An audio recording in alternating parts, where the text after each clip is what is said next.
What's up? Welcome back to Nostalgia. Dave here with another podcast. What's going on in pop culture right now? A lot of key things to get to. Once again, summer is certainly heating up. Of course, I'm going to catch up on House of the Dragon Season 2, which I missed last week. I'll talk about the first two episodes and my thoughts on the season to come. Very exciting. Of course, we got to talk about the Bikeriders, the new Jeff Nichols drama film starring Austin Butler, Jodie Comer, Tom Hardy. Hell yeah. And the new music. We have NewJeans, Kehlani, and Peso Pluma. So make sure you subscribe, youtube.com/nostalgiapod, linktree.com/nostalgiapod. See the links below. Get the best of 2024 Spotify playlist linked below. Let me know what's good. And let's get into it. What's up? Welcome to Nostalgia. Dave here with a review of NewJeans' new single album, Supernatural, featuring the two songs Supernatural and Right Now. These two singles are NewJeans' first Japanese songs. Of course, all their music to this point has been Korean/English. And of course, we're just a month removed from NewJeans dropping How Sweet and Bubblegum, two Korean songs. So I'm really thinking about these four songs together due to their quick release. Coming into this, I was a bit more excited just because I think Japanese music from K-pop groups is often super underrated and overlooked. I look no further than a group like ITZY.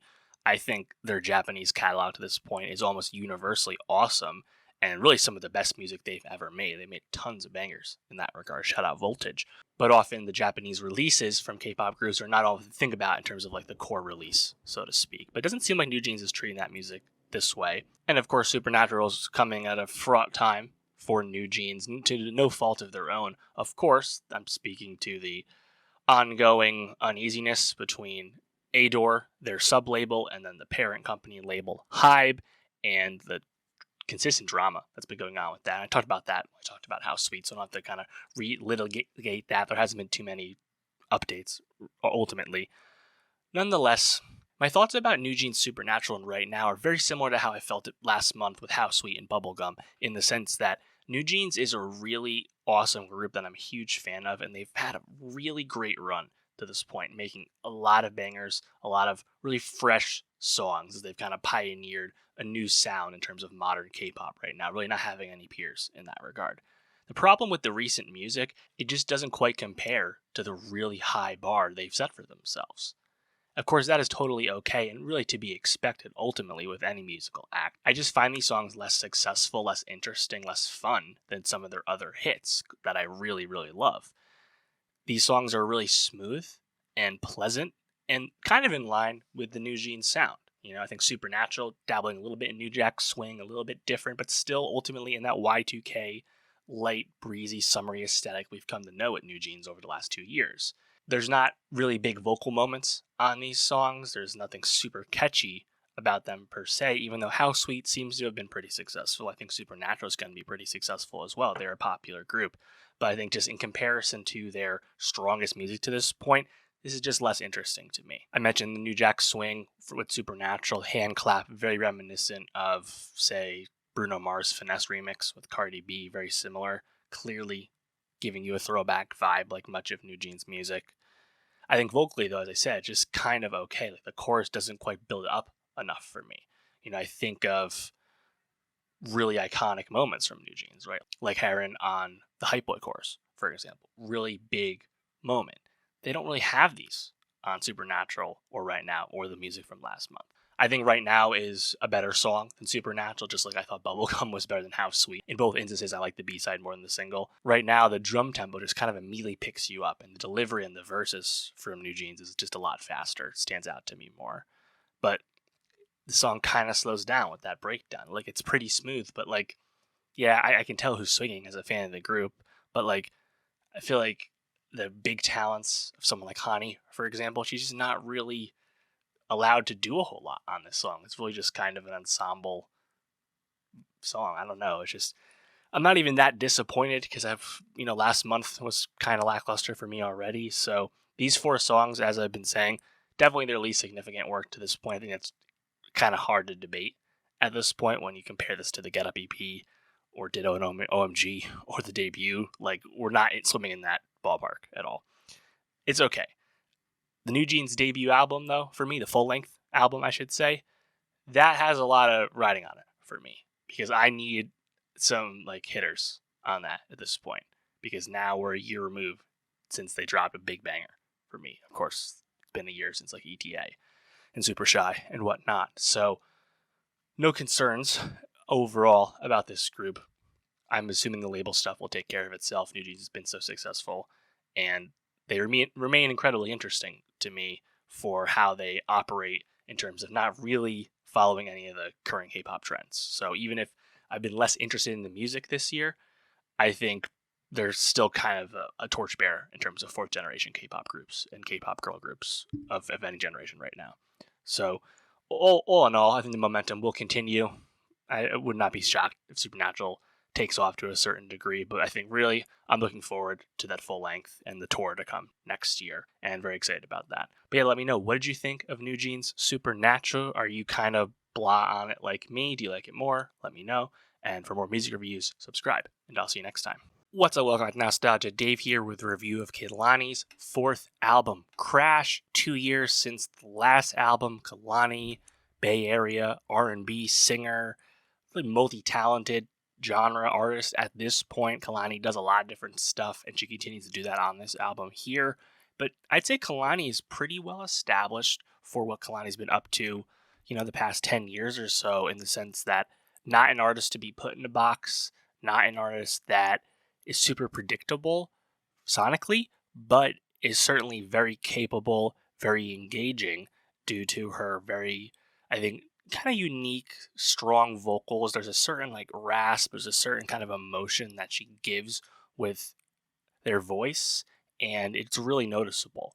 And looking back on the last handful of albums, again, Kehlani's kind of progressed and moved across sounds, but again, what remains most consistent and engaging with Kehlani's music is, I think, that voice. Kehlani's fourth album, Crash, it definitely jumps around a bit. I think this perhaps could have been a little bit more focused sonically, but Kehlani is talented enough vocally to really make up for the fact that the album's a bit scattershot.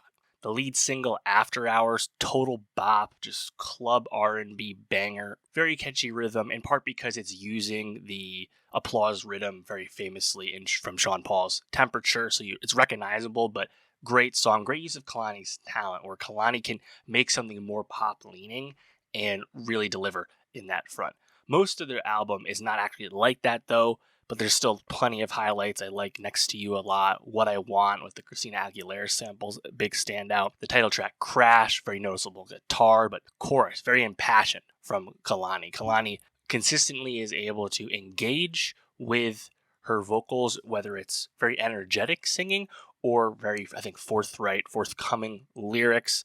Kehlani not afraid to get very sexual, very frank with what they're talking about, very openly calling for women to join her in the showers and whatnot on this album, in line with expectations, but that's what makes Kehlani fun. I don't really have a good comparison for Kehlani in terms of peers, because Kehlani doesn't really exist fully within R&B. Kehlani, again, very willing and able to jump around. So I guess just general pop is how you have to kind of think about this music. Nonetheless, I think despite the kind of scattershot nature, as I said, overall solid album, in line with Blue Water Road, in line with It Was Good Until It Wasn't. I don't think Kehlani has really reached the big highs of Sweet Sexy Savage from 2017, but also this music is clearly not trying to do that either, so it's not really a big deal to me. Just kind of going through the other songs here. After Hours, my favorite song for sure, that first single, just because of its boppy nature. The second single, Next to You, quite enjoy this one as well. The bass really stands out, strong performance vocally. Kehlani really singing with her chest on that one. I enjoy it quite a bit. The first song, Groove Theory, just kind of interesting because there's several phases to that song. A lot of switch ups for sure. I mentioned What I Want with the Christina Aguilera What a Girl Wants sample, very obvious on the chorus, but drums sound good. And Kehlani, giving a hip hop cadence. She's really great at talking shit, and she can certainly dabble in hip hop. She's done it a long time, and she's quite good at it. 8, I didn't really care for. I think this one's a bit of a miss, despite it being pretty lyrically amusing. Neptune's vibe with the production, but I just find it pretty underwritten, honestly. I enjoyed the keys on Tears. I enjoyed the guitar on Vegas. Deep has this very big beat, very big, loud drums. I enjoyed that. And then Lose My Wife, actually pretty fun closer from Kehlani. I think the lyrical sentiment of that one kind of brings things home. So all in all, 13 songs, 43 minutes. It's another Kehlani album, but Kehlani has such a high floor, such a consistency to the music that, it's hard for me to be too critical, even if would I like to hear more After Hours? Would I like to hear more stuff in line with Sweet Sexy Savage? Yeah, I probably would, but it's fine. Kehlani's still in her 20s or late 20s still. It's been quite a strong career to this point, and I have no reason to expect that to not continue for quite some time. But let me know, what was your favorite moment on Kehlani's fourth album, Crash? And for more music reviews, subscribe, and I'll see you next time. What's up? Welcome back to Nostalgia. Dave here with a review of Peso Pluma's fourth album, Éxodo. Peso Pluma, you know him at this point, Mexican superstar, musical superstar. Iconic mullet haircut aside, Peso Pluma has become one of the largest artists in the world, full stop. And beyond that, clearly a huge trailblazer, a huge standard bearer for Mexican music on the global stage. This has been true for a while. This has really been kind of a runaway train since like late 2022. I reviewed Peso's last album, Genesis, about a year ago. And by the time that album had come out, Peso Pluma's kind of dominance and consistency on the Billboard Hot 100 chart as a Mexican man making Spanish music, I mean, it was kind of over. Like it was so obvious at this point. And now, a year later, Peso Pluma continues to be just a mountainous artist, so massive, so popular globally, but also is now being, again, kind of trumpeted up as representing something bigger than himself. Really high profile Coachella performance earlier this year, Peso Pluma, in part of due to his lyrical subject matter, his persona, his aesthetic being talked about extensively in regards to the personification of narco culture out of Mexico and what that does and doesn't mean in terms of how we think about art. Very important thing to discuss and think about. I'm not going to get too deep into that, but it's very interesting. And yeah, much like how Bad Bunny pushed reggaeton and opened up dembo globally, and Tyla from South Africa is really bringing Amapiano to the world, Peso Pluma, now for, over a year and a half at this point, Corridos Tumbados, Música Mexicana, that is what he's doing. And it's just another very strong, one of the strongest examples of the increasing globalization of music and the increasing acceptance of non-English and non-Western music from Western music audiences. And you love to see it. And we've talked about this a lot with Spanish music and African music and Korean music, etc. So this is not a new phenomenon, just one of the biggest examples yet. Peso Pluma's fourth album, Éxodo, the first half is largely in line with expectations. It sounds the way you'd expect a Peso Pluma album to sound. Corridos Tumbados, Música Mexicana. You know the trumpets are coming. You know the trombones are going to be here. And Peso, with his kind of unique rasp and nasally vocals, doing what he's become so huge already doing. What stands out most about this fourth album from Peso Pluma, which will be successful no matter what, he's just so big and so established at this point. But this second disc is Peso Pluma moving beyond Música Mexicana and dabbling in some other genres, such as reggaeton, but also such as hip-hop, laying down some English music at times, bringing in some high-profile guests, such as a Cardi B, such as a Quavo or a Rich the Kid. This new path forward from Peso Pluma clearly is supplemental to his main sound, and it's up and down in terms of effectiveness, but I was really excited to hear it from him because he's clearly not complacent in what kind of music he's making and not satisfied in how big of a star he already is. So I think the takeaway for me is that Peso Pluma is far from a finished product musically, but given how successful it's been thus far, it's a pretty exciting thing to think about what is still to come as he, is only in his mid-20s. As I said, it's a long album, 24 songs, 80 minutes long. It's too long. This definitely needed to be trimmed. This definitely needed to be edited. That first disc, which is kind of the core Peso sound, you could have cut some of these songs. There's a lot of big guests on here, a lot of his big kind of Mexican OGs and whatnot tackled throughout here. So it takes you like 10 songs to get to a song without a feature to start the album. Nonetheless, I think it can blend together a little bit at times musically in terms of the instrumental, the genre consistency, and as a non-Spanish speaker fluently anyway, lyrically it's hard for me to connect. So again, it blends it a little bit. But when that second disc kicks in and Peso starts to switch up what he's up to, it definitely gets your attention because it's kind of a breath of fresh air and switching up the flow to that point to your ear. Put Him in the Fridge from Cardi B and Peso Pluma. This one really stood out to me. Cardi just fits this song like a glove. She can do a Spanglish verse, Spanish rapping and English rapping on this. Sounds so fucking fire. I love it. Peso tries to rap in English. It's not his strongest suit, but I really appreciate the sentiment, and I thought Cardi just really carries the song. Like, it's an awesome feature from her, so I think it's a huge highlight. Give Me a Second, also pretty fun from Rich the Kid. Pano Pensar with Quavo. I think this one's ultimately a bit less effective, but still kind of cool. Peso Completo is interesting because you have Archangel, and Peso's really just kind of doing what Archangel's been doing for so long. It doesn't quite work as a collab to me because I think Peso, when he can't maybe do a new genre all the way, it's kind of comes across as a bit mimicry, a bit facsimile, I guess you could say. No harm, no foul with this, but it's just something he can work on. Big feature from Anita on here as well, although I didn't think the song was super cool. And then Tekka, the last song, you have DJ Snake. In theory, putting those two together, two massive artists, right, could be fireworks. I would not be surprised if that song is a hit, but I didn't think it was anything special personally. But yeah, again, more than anything, I think the fact that Peso Pluma continues to really dominate is pretty interesting. Now, perhaps in contrast to that, reportedly his upcoming arena tour this year, the ticket sales are a bit soft. So there's been some talk about, has Peso Pluma overextended, at least overextended in the United States? We'll see. I really don't have any long-term concerns about that. I mean, the guy, again, I think he's arguably one of the 10 biggest artists in the world right now. He's crazy huge, and for good reason. But yeah, let me know, what was your favorite moment on Peso Pluma's fourth album, Éxodo?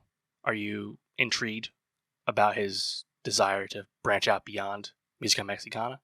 Let me know. And for more music reviews, subscribe, and I'll see you next time. What's up? Welcome back to Nostalgia. Dave here with a review of The Bikeriders, the new drama film from Jeff Nichols, starring Austin Butler, Jodie Comer, and Tom Hardy.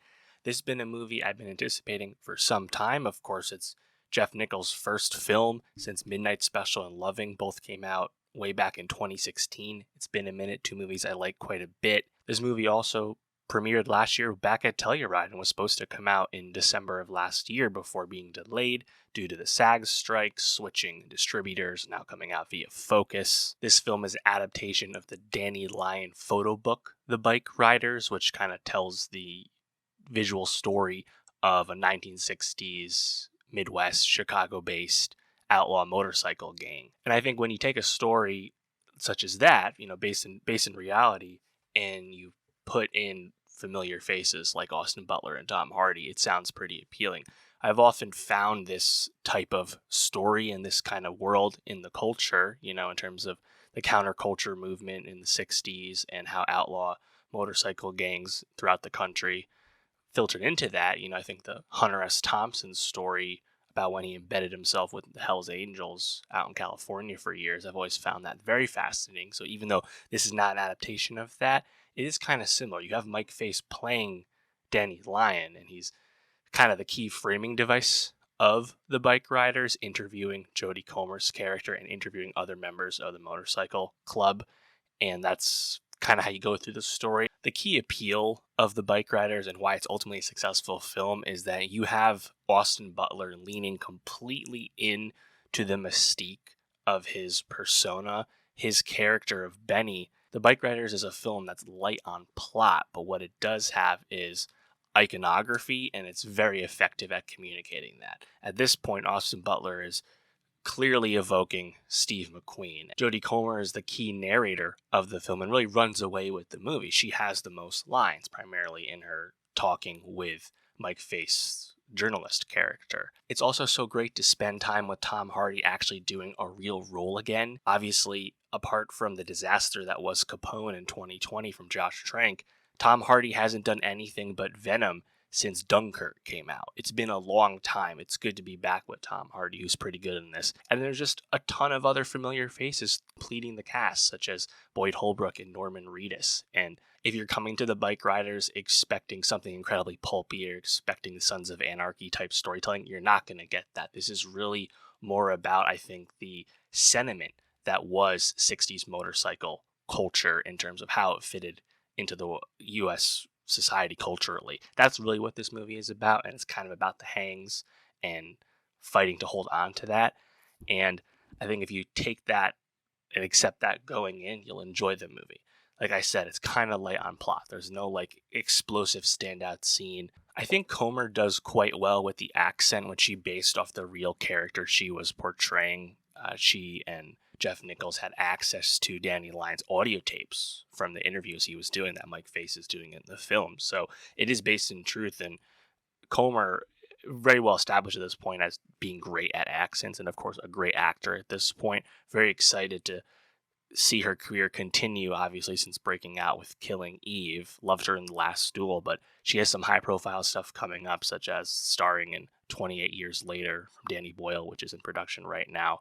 And she's also in The Death of Robin Hood with Hugh Jackman. So Jodie Comer is so certified to me at this point. I'm a huge fan, but I think she does a really good job pairing with Austin Butler and kind of driving a lot of the script because, again, Butler's character doesn't have a whole lot of lines. Unsurprisingly, a Jeff Nichols staple, Michael Shannon, is in the film, and I actually think he has a pretty nice, effective little arc as a supporting character in terms of someone feeling rejected by their country when he was turned down when trying to enlist in the Vietnam War. It's nice to see Boyd Holbrook in this movie as kind of the club mechanic. Would love to hear more from him in this film. It's a small role, just because Boyd Holbrook, in a certain sense, tried to be a big star the way Butler is now. Didn't quite work out all the way for Boyd. Still a fan of his. You get one scene from Paul Sparks, who I feel like I haven't seen in a while. That was nice. Emery Cohen is in this movie, speaking of someone nice to see again. Love seeing Norman Reedus do something on a motorcycle, but do something different from Daryl from The Walking Dead. Obviously, he's pitch perfect for this. And then, of course, Toby Wallace as this troubled youth who wants to join the club, and when getting rejected, comes back to haunt the club in a certain sense. Unsurprisingly, really runs away with the second half of the film. Obviously, breaking out in Baby Teeth, awesome in the Royal Hotel last year. I think this movie will get a lot more eyes on him as well. He's really fiery in this, speaking of someone with presence. And yeah, like I said, I think really this is about the cultural sentiment of the friendship and the camaraderie of an outlaw club in the 60s and how those characters felt more accepted by this club they made up. And Comer very vividly speaks about how they make up all their own rules. Nothing really matters in this, but that kind of acceptance and camaraderie and brotherhood, that's really what you gotta kind of sit with this film, and how that starts to slip away as the club gets bigger. New guys come in, more violence, the presence of hard drugs, things of that nature. You kind of feel the Tom Hardy's character's grasp of the wheel as the leader of the club. You feel that grasp being pulled away. You see it coming. But really, the movie is even more concerned about the dueling conflict triangle, you could say, of Jodie Comer's Kathy, Tom Hardy's Johnny. They're both pulling for the control of the soul of Austin Butler's Benny. Benny, who's established early on in the movie as a bit of a hothead, bit of a reckless guy, but ultimately, because he's a free spirit, can't be tied down. And Kathy wants him to commit to their marriage over his loyalty to the club and his desire to be on the bike all the time. And Johnny wants Benny to succeed him because he believes in him most as someone capable to lead the club, as Johnny wants to get out as he's older, and he's already a family man who was a family man when he made the club and founded it. So that, I think, is compelling. But we kind of get away from, I think, some of the hangs in the second half of the film. So because there's nothing super explosive to end the movie, maybe it lacks a hair of resolution. And I think you really have to be invested in the individuals and those relationships because, like I said, the plot isn't really going to, I think, pay off for you in the way you want it to. That's why I would be quite open to another dabble into motorcycle culture at this time. I mean, it seems like a layup, but like if you could cast the right person as Hunter S. Thompson, they could be a protagonist, and we could go into Hunter S. Thompson's embedding with the Hells Angels in California. And we know the Hells Angels, obviously their reputation precedes them. That would be a more pulpy, violent, crazy story. And Hunter S. Thompson himself is such a crazy figure, right? As an author, one of the most famous journalists of all time, right? I think there's a lot of meat on that bone. And I'm curious what the Bikeriders would have felt like if we didn't have Mike Faced as Danny Lyon interviewing Kathy and others, like particularly the flash forward stuff which is just Kathy and Danny. If we didn't have that narration, which is very easy to compare to Goodfellas, the way the movie begins, we didn't have that early narration from Kathy, and we just didn't have Danny line in the movie in a present tense and a past tense, I'm curious how the movie would feel. Maybe we'd spend more time with some of the ensemble. Not sure. But I like the Bikeriders for what it is. I would love Jeff Nichols to keep working. It's obviously been 8 years since his last movies. Hopefully we don't have to wait that long again. He's very capable, and I think the beginning of the Bikeriders really is ripping and effective at communicating its imagery and that iconography. Like all that like really lands as the movie begins. And Butler really knocks us out of the park. Kind of a no-brainer layup piece of casting. Honestly, I thought he was awesome. And I'm not going to hold my breath, but let's see if Tom Hardy decides to do some more normal roles such as this moving forward with the final Venom film coming out this year and his schedule seemingly being freed up. We'll see. But yeah, shout out to Bikeriders. Liked it quite a bit. Happy to finally get it. Let me know, what did you think about it? What was your favorite aspect? And for more movie reviews, subscribe. And I'll see you next time. What's up? Welcome back to Nostalgia. Dave here with a review of House of the Dragon Season 2 from HBO.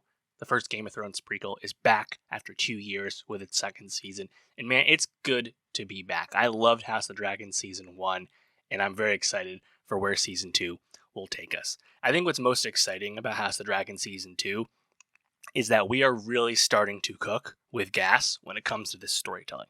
The Dance with Dragons made so much sense as the first Game of Thrones spin-off, and we've really progressed beyond a lot of the necessary table setting that took place in House of the Dragon Season 1. And now we're really settling into characters, settling into actors. You know, the time skips have passed. And now I think we're really going to start getting payoff and the big wow moments that you come to expect with Game of Thrones. And I think these first 2 episodes in particular, the iconic blood and cheese moment, twin duel in episode 2, the ongoing conflict between Green and Black and the powder keg about to explode.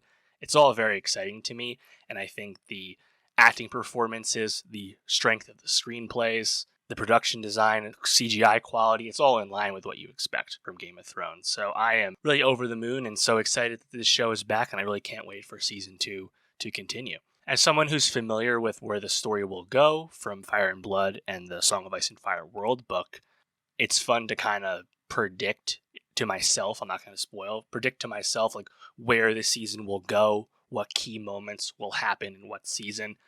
Ultimately, though, the reason why book fans and Westeros hardos like myself are so enthusiastic about this being the first Game of Thrones spinoff is because there's just a lot of pulpy stuff to come with this story. I think it's very ripe and perhaps a bit safe, you know, in terms of adapting Game of Thrones. Maybe there'll be something familiar, but ultimately I think that palace intrigue, the battle of succession, that is a really core element to why people like Game of Thrones. And that will come in spades. We're already getting it, you know, with House of the Dragon. It's also really cool that Fire and Blood is not a traditional novel from George R. R. Martin. It's told with unreliable narrators and multiple perspectives and POVs and whatnot. So the showrunners, Ryan Condal and everyone involved creatively, they have freedom to take and change things to make the best possible show, because the source material leaves things ambiguous and open-ended at times. And I think that's very helpful to making a show without being a slave to the source material, so to speak. Now, there was some criticism from some corners about the blood and cheese changes at the end of the first episode, in terms of, frankly, being even more brutal and more harrowing for Helena on the page. I think what you got was still pretty effective, pretty strong. Episode 1 also gives some, I think, really enjoyable fan service, quite smart in my opinion, of seeing Jace go to the wall, treat with Cregan Stark, basically just a cameo to see Winterfell briefly, see the wall in motion, and I think it's just kind of a fun return, you know, and a solid scene for Jace in terms of finding out what happened to his brother, of course, at the end of Season 1. I really do think a lot of the table setting from House of the Dragon Season 1 was important for the world building, even if ultimately the show is now making the show it wanted to make. That 6-episode prologue, I found it effective. You know, that's where you get a lot of the Viserys stuff, of course. It's important to the story. And Millie Alcock, of course, as young Rhaenyra, a huge breakout from Season 1. But now we're really in the thick of things. I think we're going to settle into Emma Darcy's Rhaenyra, Olivia Cook's Alicent, Matt Smith's Daemon, etc. Fabian Frankel's Kristen Cole, right? Aemond and Aegon, right? Otto Hightower, Rizafon's killing it, right? The characters are starting to be established, and I think what's fun about season 2 is, and perhaps this is a sticking point to some, but I find the gray very intriguing, is that we don't have a traditional POV character, lead protagonist in House of the Dragon thus far, to the degree we did with Game of Thrones anyway. Game of Thrones gave us Jon Snow and Robb Stark, and briefly Ned Stark, and of course Daenerys Targaryen, right? Clear, heroic people, clear people to root for when watching the show.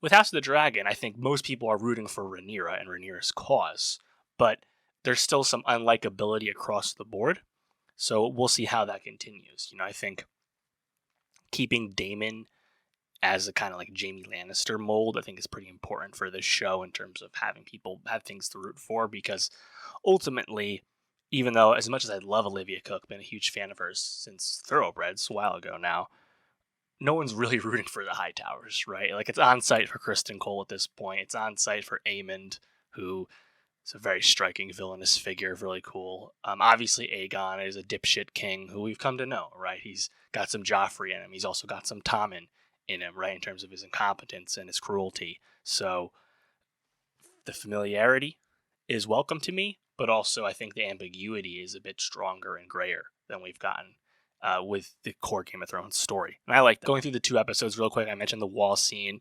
I love the stuff with Rhaenyra grieving at Storm's End, waiting for proof of, Luke's death and whatnot, finding the dragon wing. Blood and Cheese, I think, was really strong, ultimately, even if it was pretty expected. I think Larys plotting against Otto, Larys' strength as, again, a Varys figure for sure in terms of familiarity, but Larys' strength as a figure being established pretty well. One of the best elements of Game of Thrones is, maybe it's a meme at this point, but people talking in rooms, right? I think you got a lot of that to great effect at the start of House of the Dragon Season 2. The Alicent Otto convo about kind of managing and influencing their sons and controlling them, I thought was really cool. I love the White Worm coming back into play. So Sonia Mizuno, captured by Daemon, then they use her influence and her knowledge, of course, to pull off Blood and Cheese. I kind of like the duel scene with the burial at Dragonstone and Alicent in the Sept at the same time, really trying to establish and hit home that these people don't really want the bloodshed that is forthcoming. I love the scene of Aemond and Cole warmongering, and Aemond already being distrustful of his mother, and Otto then coming in and really big-dicking both of them, particularly Aemond, in terms of calling them dumb. Aegon, it's kind of nice to have his lads, his bros, be on the show at least a little bit. Hits home with how he is. Frankly, I thought the Blood and Cheese stuff was still pretty brutal. Like, we hear a hacksaw cutting off young Jaehaerys' head after he's been killed, even if we don't see it. We see it on Helena's face. Now, I guess the criticism would be that we don't have much of a relationship with Helena as a character, let alone, obviously, her young children, who we really have no relationship with at all. So this is not a moment that can hit as hard as some of the iconic, deaths and betrayals and murders of Game of Thrones, because we don't have that relationship yet. But I think what's to come in the storytelling will hit harder and harder as we spend more time with these characters and things start to settle in. So I don't really have that concern, moving forward. Thinking about episode 2 as well, I liked Otto's funeral scheming, really establishing himself. Again, familiar. He's a Tywin Lannister type character, but I think Rizafon's giving a great performance. It's really enjoyable. Cole really establishing himself once again as a hypocrite to the audience, the way he's trying to big dick Eric, even though he's clearly incompetent in his own right, as he's having an affair with Alicent while the heir of the king is murdered. The Aemond scene in the brothel, I think, is pretty interesting, because Aemond, I think, has potential to be a complex character, even if he's quite brutish and quite villainous, in terms of him feeling appreciated and, of course, having the scarred, loss of his eye and how people treat him and whatnot. So I'm keeping my eye on that in terms of fleshing out that character. Seeing all the rat catchers get killed, very striking, and then Otto blowing his top off at Aegon and then being stripped of his Hand of the King status and deciding to flee to Old Town, telling Alicent this. We'll see what happens. Otto is by no means leaving the story. We also get the name drop of Darren Targaryen, who will be coming into the show very shortly, of course. And then we get that brothers fight, the twins, of course. So I think it was a pretty clever scheme from Cole, all things considered. It actually got pulled off, and they kind of fake you out with Mysaria noticing something being off, but clearly not being able to stop things in time if she even tried. And then you get the successful defense of Rhaenyra, but then the suicide following the killing of one's brother. And again, like, we don't have a huge relationship with those twins, so it's not going to hit as hard as other big moments, but I think it's still really effective for what it is. And I think the conflict between Daemon and Rhaenyra, in terms of Daemon scheming behind Rhaenyra's back and setting up Blood and Cheese, setting up really Daemon's kind of wild card nature as he goes off basically to war, as he heads off to Harrenhal and whatnot. I think we're just really seeing the board get laid out, and again, that palace intrigue, the battle of succession, the backstabbing, the characters with unclear motivations, the gray of it all. To me, that's Game of Thrones. To me, that's Westeros. That's A Song of Ice and Fire. That's what I want from this kind of stuff. And I think the show looks great. The acting is across the board awesome. The CGI is holding up very well, considering how dragon heavy this show has been and will continue to be. So, House of Dragon Season 2, man, I'm really excited. I'm expecting a big Rhaenys season. I'll leave it at that. But yeah, I'm into it. Kind of in the bag for it, though, to be honest, as someone who's read the books and whatnot. But to me, it's really kind of giving you what you want. And I think, some people don't have a character they connect to, and I kind of struggle to relate to that because I'm pretty connected to Alicent and Rhaenyra already. I thought the show did a really good job of getting your investment in them. Maybe other characters you're less connected to. Certainly the family tree of both sides of the conflict is still a bit hazy. It's hard to keep track of who is who still to this point, especially when you factor in the Valyrian side of things with Rhaenyra's folk. But either way, I think the show's working. I think the show's getting better and better, and the set pieces are coming. We know that. So let me know, how are you feeling about House of Dragon Season 2 thus far? What was your favorite moment of the premiere? And for more TV reviews, subscribe, and I'll see you next time. All right, that's going to do it for the pod this week. Next week, we have so much stuff. I'm not sure how much of this I will, in fact, be covering next week, but this is what I'm looking at. Definitely, we'll be talking about The Bear Season 3 from Hulu and FX. Very annoying that it's a binge drop. Still would love to talk about that show week to week. Nonetheless, The Bear Season 3, gotta talk about it. New Yorgos Lanthimos anthology film, Kinds of Kindness. We just got Poor Things. Yorgos is back. Gotta talk about it. New music, a ton of new music. Heady One album, Megan Thee Stallion album, Lupe Fiasco album, Omar Apollo, Camila Cabello. That's a lot. I'm going to try and touch all that. New Lisa single as well, so we'll see. And then there's some other movies as well. A Quiet Place, Day One, perhaps I'll get to that. Horizon, Chapter 1 from Kevin Costner, perhaps I'll get to that. New anime film, Blue Lock. It's a lot. I'm definitely not going to cover all of that, but July, the beginning, is usually pretty quiet. The week after, that's looking pretty soft, so we'll see. But keep an eye on that stuff. Make sure you subscribe. YouTube.com/nostalgiapod, Linktree.com/nostalgiapod. See the links below. Get the best of 2024 Spotify playlist linked below. Let me know what's good. Let me know what you're most excited to get into next week, and I'll try and focus on that. But yeah, I'll see you next time.